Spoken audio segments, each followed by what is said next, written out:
قال جملة من حضر بدرا، قال من المسلمين 319 رجلا.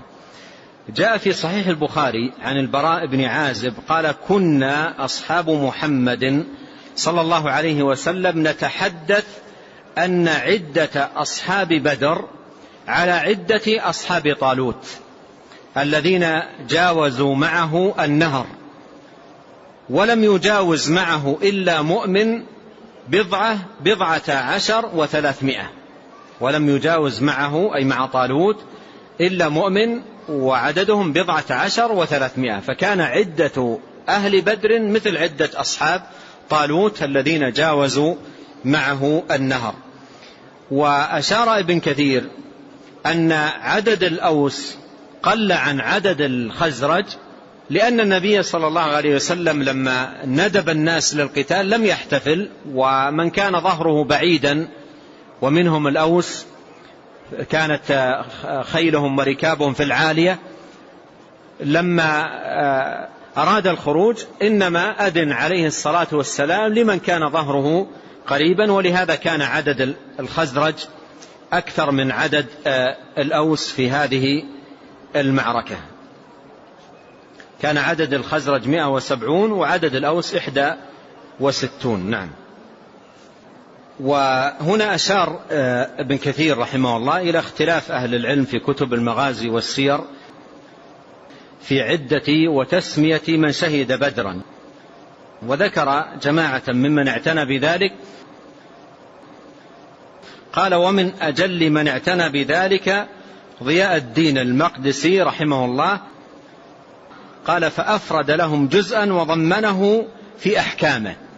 والإمام بن كثير رحمه الله في كتابه البداية والنهاية عقد فصلا في تسمية من شهد بدرا، وأشار إلى أنه استفاد من كتاب الأحكام للمقدسي ومن غيره من الكتب، فجمعهم جمعا يعني جيدا مرتبا على حروف الهجاء، وترجم لكل واحد منهم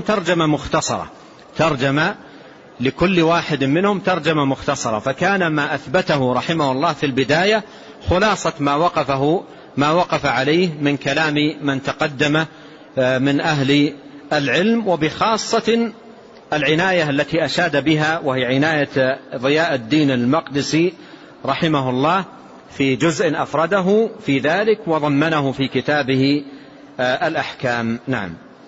وأما المشركون فكانت عدتهم كما قال صلى الله عليه وسلم ما بين 900 إلى 1000. هذا مر معنا في قصة الغلامين الأسيرين اللذين سألهما النبي صلى الله عليه وسلم عن العدد فقالوا لا نعرف، فقال كم ينحرون في اليوم؟ قالوا 9 إلى 10، فقال عليه الصلاة والسلام هم ما بين 900 إلى 1000. هذا كان عدد المشركين في هذه المعركة. نعم. وقتل من المسلمين يومئذ 14 رجلا، 6 من المهاجرين و6 من الخزرج و2 من الأوس. هؤلاء من قتلوا من المسلمين في هذه المعركة 14 رجلا، 6 من المهاجرين و6 من الخزرج و2 من الأوس رضي الله عنهم وأرضاهم وعن الصحابة أجمعين. نعم. وكان أول قتيل يومئذ مهجع مولى عمر بن الخطاب رضي الله عنه، وقيل رجل من الأنصار اسمه حارثة بن سراقة. يعني اختلف في أول من قتل من المسلمين في هذه المعركة، فقيل إن أول من قتل مهجع رضي الله عنه مولى عمر بن الخطاب، وقيل بل رجل من الأنصار اسمه حارث بن سراقة. نعم. وقتل من المشركين 70 وقيل أقل، وأسر منهم مثل ذلك أيضا.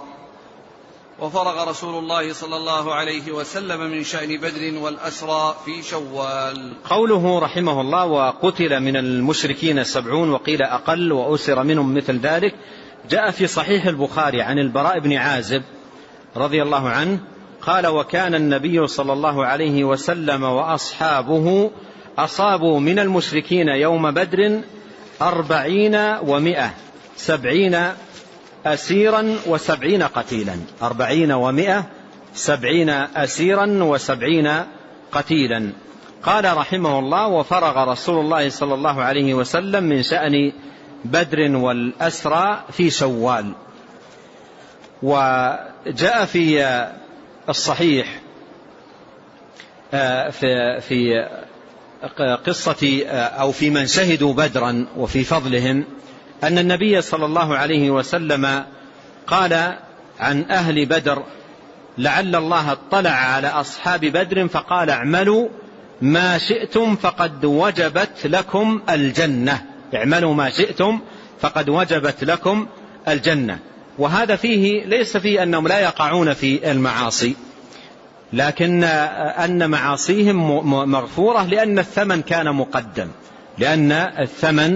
كان مقدما في هذه المعركة العظيمة الفيصل.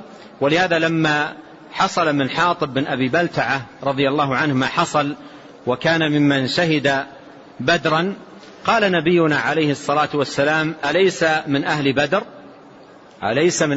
أليس قد شهد بدرا؟